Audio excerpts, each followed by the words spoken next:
শেখ হাসিনাকে বাংলাদেশের রাজনীতিতে ফেরাতে আওয়ামী লীগকে আবার ক্ষমতায় বসানোর জন্য দিল্লির যে চাণক্যনীতি বা কূটকৌশল এটির সর্বোচ্চ বাস্তবায়ন এই মুহূর্তে চলছে। তারা একদিকে বাংলাদেশে যে কনসুলেট অফিসগুলো রয়েছে, দূতাবাসগুলো রয়েছে, যেমন কলকাতাতে রয়েছে, আগরতলাতে রয়েছে, দিল্লিতে আছে দূতাবাস, আর অন্য অফিসগুলো কনসুলেট অফিস। তারপর মুম্বাইতে আছে। তো এই জায়গাগুলোতে খুবই পরিকল্পিতভাবে বিক্ষোভ করাচ্ছে।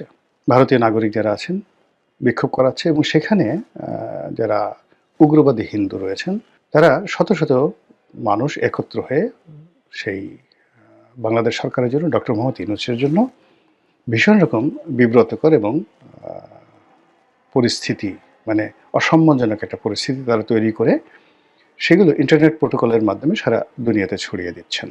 এবং ডক্টর মোহাম্মদ ইউনূসকে নিয়ে আমরা বাংলাদেশে অনেকে সমালোচনা করি, কিন্তু তার সম্মানহানি হয়, মর্যাদাহানি হয়। এই ধরনের কাজ আমরা বাংলাদেশে এখন পর্যন্ত কেউ করিনি, কিন্তু দিল্লি এটা শুরু করে দিয়েছে, প্রচণ্ডভাবে শুরু করে দিয়েছে। এবং এটি নিয়ে আমি আলাদা একটা ভিডিও করব।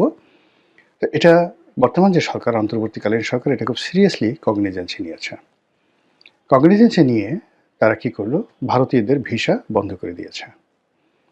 আগরতলা অফিস, তারপরে দিল্লি অফিস, মুম্বাই অফিস, এই তিনটি অফিস থেকে ভিসা বন্ধ করা হচ্ছে, এবং অন্যান্য কনসুলেট অফিসগুলোও আলটিমেটলি ভিসা বন্ধ করে দিয়েছে বা দিবে। এই হলো অবস্থা। এটা ভারত কল্পনা করতে পারেনি।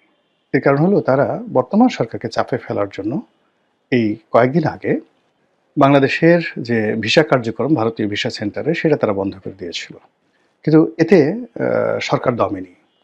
ফলে কি হলো, ভারত অনেকটা নাকে খত দিয়ে স্বেচ্ছা প্রণোদিত হয়ে সেই ভিসা সেন্টারটি চালু করেছে। এরপরে দিল্লিতে যে ঘটনাগুলো ঘটেছে, কলকাতাতে যে ঘটনা ঘটেছে, আগরতলাতে যে ঘটনাগুলো ঘটেছে বাংলাদেশ কনসুলেট অফিসের সামনে বা দূতাবাসের সামনে, এগুলোর কড়া প্রতিবাদ, নজিরবিহীন প্রতিবাদ করেছে কূটনৈতিক পর্যায়ে বাংলাদেশ পররাষ্ট্র মন্ত্রণালয়ের পক্ষ থেকে। আর এই ঘটনার প্রেক্ষিতে যাকে বলা হয় ভারতীয় রাষ্ট্রদূতকে নজিরবিহীনভাবে ডেকে পাঠানো হয়েছিল। এবং আজকে যখন আমি এই ভিডিওটা করছি, আজকের এই দিনটিতে 23 তারিখে আবার ভারতের যে রাষ্ট্রদূত মিস্টার প্রণয় বর্মা, তাকে ডেকে পাঠানো হয়েছে। তো এত অল্প সময়ের মধ্যে পরপর দুইবার আমাদের মন্ত্রণালয়ে ভারতের রাষ্ট্রদূতকে ডেকে পাঠানো, এটি নজিরবিহীন ঘটনা এবং ভারতের জন্য ভীষণ রকম অবমাননাকর। তো সেই যে ভারতে যে অবমাননাকর পরিস্থিতি, সেই পরিস্থিতি একটার পর একটা ঘটনা ঘটে যাচ্ছে, যাকে বলা হয় যেখানে ভারতের নিয়ন্ত্রণ থাকছে না। সেটা কিভাবে? ধরুন, আমাদের ইতিমধ্যে আমরা সবাই জানি যে রাষ্ট্রীয় প্রোটোকলে ভারতের যারা এজেন্ট রয়েছেন বাংলাদেশে, তারা সরকারের অতি গুরুত্বপূর্ণ জায়গাতে বসবাস করেন বা সেখানে তারা আছেন। তো সেই ক্ষেত্রে এই মুহূর্তে সরকারের যে গুরুত্বপূর্ণ মন্ত্রণালয়গুলো রয়েছে সেখানে ভারতের অনেক এজেন্ট আছে, এতে কোনো সন্দেহ নেই। আবার এর কাউন্টারে আমেরিকার এজেন্ট আছে, এর কাউন্টে আবার পাকিস্তানের এজেন্ট আছে। অতি সম্প্রতি সরকারের যে একটি গুরুত্বপূর্ণ মন্ত্রণালয়, সেই মন্ত্রণালয়ের উপদেষ্টা পরিবর্তন হয়ে গেল স্বরাষ্ট্র মন্ত্রণালয়, এবং সেই স্বরাষ্ট্র মন্ত্রণালয় পরিবর্তিত হওয়ার ফলে সেখানে নতুন যিনি আসবেন তিনি মূলত আমেরিকান লবির মানুষ, আর আগে যিনি ছিলেন তিনি মূলত বাংলাদেশের যে সেনাবাহিনী ক্যান্টনমেন্ট, এই লবির মানুষ।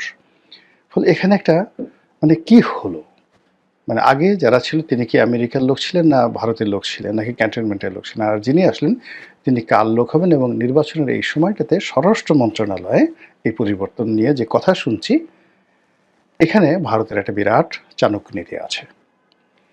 2 নম্বর হলো যে আমাদের সীমান্ত এলাকাগুলোতে ভারত সৈন্য সমাবেশ করেছে এবং গ্যারিসন তার স্থাপন করেছে, এবং গত এক সপ্তাহে ভারতের প্রথম শ্রেণীর যে সকল পত্রপত্রিকা রয়েছে তাদের যারা কর্তা ব্যক্তি, তাদের যে পার্সোনাল প্রোডকাস্ট রয়েছে, বড় বড় সাংবাদিক, তাদের নিজস্ব প্রোডকাস্ট রয়েছে, ওখানে যে সকল সোশ্যাল ইনফ্লুয়েন্সার রয়েছেন, আমাদের বাংলাদেশের ইনফ্লুয়েন্সারদের মতো নয়, যারা ভারতের জাতীয়তাবাদ ধারণ করেন এবং সরকারের প্রতি তাদের যথেষ্ট প্রভাব রয়েছে, এবং তারা রাজনৈতিক দলের মুখপাত্র রূপে কাজ করেন।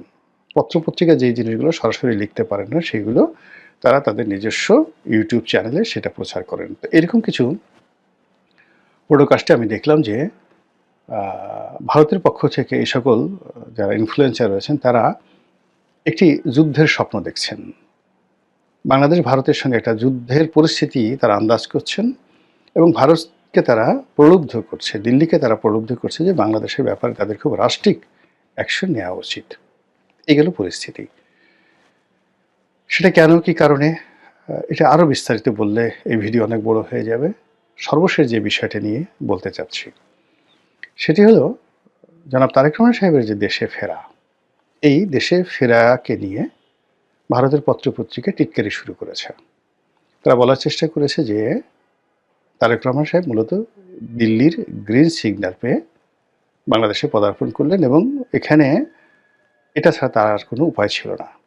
নির্বাচন করা, নির্বাচনে জয়লাভ করা এবং দেশ যেভাবে দক্ষিণপন্থীদের হাতে, জামাতের হাতে নিশ্চিতভাবে চলে যাচ্ছে, সেইখান থেকে তাকে যদি ক্ষমতা লাভ করতে হয় জনাব তারেক রহমান সাহেবকে, তাহলে দিল্লির সাহায্য তার জন্য অনিবার্য। এটা বোঝানোর জন্য ভারতের যে বাংলা ভাষাভাষী লোকদের মধ্যে সবচেয়ে প্রভাবশালী যে পত্রিকা আনন্দবাজার পত্রিকা, তারা একটা রিপোর্ট করেছেন জনাব তারেক রহমান সাহেব সম্পর্কে। সেখানে তাকে খালেদা পুত্র হিসেবে, নামটাও বলেনি, খালেদা পুত্র হিসেবে তাকে সম্বোধন করা হয়েছে। এরকম তুচ্ছ-তাচ্ছিল্যের যে প্রতিবেদন, এটি তারেক রহমান সাহেবকে নিয়ে ইতিপূর্বে কখনো হয়নি। তার নাম, তার পদবি, তার পোর্টফোলিও সব কিছু বাদ দিয়ে এখানে দুটো জিনিস সামনে আনা হয়েছে আনন্দবাজারের দৃষ্টিতে। এক নম্বর হলো তারেক রহমান সাহেবের একমাত্র যোগ্যতা, একমাত্র পরিচয় হলো তিনি বেগম খালেদা জিয়ার পুত্র। এবং এখানে খালেদা জিয়ার পুত্র বলা হয় নাই, আরও যে জিনিসটি হলো তাকে বলা হয়েছে খালেদা পুত্র। মানে জিয়াউর রহমানের যে লিগেসি, সেই লিগেসি থেকে তাকে ডিটাচ করে কেবলমাত্র খালেদা পুত্র হিসেবে তাকে অভিহিত করা হয়েছে। আর দ্বিতীয় শব্দটা হলো যে খালেদা পুত্রের ভারতের বন্ধুত্ব, সহানুভূতি ছাড়া তার আর কোনো উপায় নেই। এখন পরিস্থিতি এমন অবস্থা হয়ে গেছে, সেই যে পরিস্থিতি, সেই পরিস্থিতির কারণে তাকে ভারতের সঙ্গে সমঝোতা করতেই হবে। তা না হলে তার দল নির্বাচনে জয়লাভ করতে পারবে না, আর নির্বাচনের মাঠে দাঁড়াতেই পারবে না। পুরো পরিস্থিতি এখন দক্ষিণপন্থীদের হাতে চলে গেছে। চীনপন্থী, তারপর তুরস্কপন্থী, পাকিস্তানপন্থী, সৌদিপন্থী, পুরো পন্থী যারা দক্ষিণপন্থী যে ব্লক রয়েছে বাংলাদেশে, তাদের হাতে চলে গেছে। তো এই কারণে সেই দিল্লির সমঝোতা, দিল্লির নির্দেশনা, দিল্লির বন্ধুত্ব, দিল্লির সাহায্য, দিল্লির প্রভাব সব কিছু মেনে নিয়ে তারেক রহমান সাহেব দেশে ফিরছেন, এরকম একটা ইন্ডিকেট আনন্দবাজার পত্রিকায় দেওয়া হয়েছে। আর এটা নিয়ে বাংলাদেশে যারা তারেক রহমান সাহেবের বিরোধী, বিএনপি বিরোধী, তারা কিন্তু কথাবার্তা বলছেন। আর দেখলাম যে কিছু ইনফ্লুয়েন্সার রয়েছেন বা কন্টেন্ট ক্রিয়েটার রয়েছেন, তারা নিরপেক্ষ বক্তব্য দিয়ে ভারতের যে আনন্দবাজার তাদের সমালোচনা করেছে, কিন্তু তারেক রহমান সাহেবের পক্ষে কোনো ন্যারেটিভ তৈরি করেনি। আর তারেক রহমান সাহেবের যে মিডিয়া সেল রয়েছে বা বিএনপির মিডিয়া সেল রয়েছে বা তাদের যারা টেলিভিশনে যান, বক্তব্য দেন, এই বিষয়টা তারা কগনিজেন্সই নেননি। এটা যে একটা ন্যারেটিভ এবং এটা যে বাংলাদেশ ভারত সম্পর্ক, বাংলাদেশের সাথে বিএনপির সম্পর্ক, আগামী নির্বাচনের সাথে বিএনপির সম্পর্ক, এটা যে একটা গুরুত্বপূর্ণ ভূমিকা পালন করে, এটা তারা বুঝতেই পারেনি। গেল এক। দুই নম্বর হলো যে এই যে ভারত যে চাণক্য নীতি করছে, সময়কে ব্যবহার করে ধরে নিলাম যে এর সঙ্গে বিএনপির কোনো যোগাযোগ নাই, তারেক রহমান সাহেবের কোনো যোগাযোগ নাই, রয়ের সাথে তার কোনো কানেক্টিভিটি নাই, কিচ্ছু নাই। কিন্তু তারা যে ফাঁদ পেতেছে, সেই ফাঁদের মধ্যে বিএনপি আলটিমেটলি পড়ে গেছে। এখন এই যে বদনামগুলো ছড়ানো হচ্ছে যে ভারতের সাথে বিএনপির একটা সমঝোতা হয়ে গেছে, ভারতের সঙ্গে, দিল্লির সঙ্গে, মোদির সঙ্গে জনাব তারেক রহমান সাহেবের একটা সম্পর্ক হয়ে গেছে, তার প্রেক্ষিতে তিনি এখন বাংলাদেশে আসছেন। এর যে বিরুদ্ধ যে মতবাদটি এখন পর্যন্ত বিএনপির পক্ষ থেকে বলাই হয়নি।